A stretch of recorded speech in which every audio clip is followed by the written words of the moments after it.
name's Nicholson and I'm here in Thailand, and in one of the shopping centres here. Really interesting place, lots of weird and wonderful gadgets that I've not seen anywhere in the UK or even on Amazon.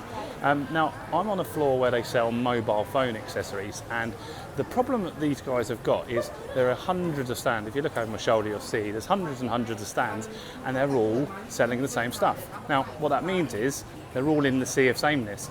None of them stand out. It's really difficult. You might see something that you want to buy on one stand, and because the person approaches you in slightly the wrong way, you're put off buying.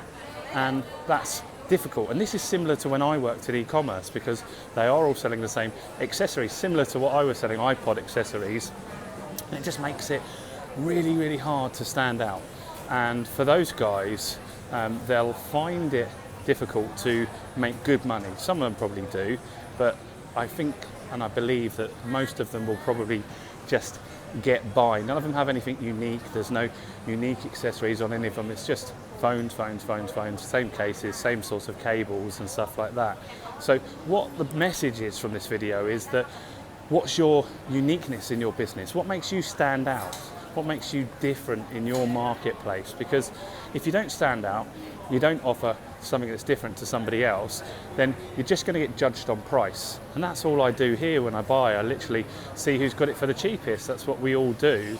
And that is not a good way to run your business. So think about how you can stand out. I'll be really interested to know your comments on this, and any feedback you've got, click and like the video, comment below, and I'll see you guys soon. Bye for now.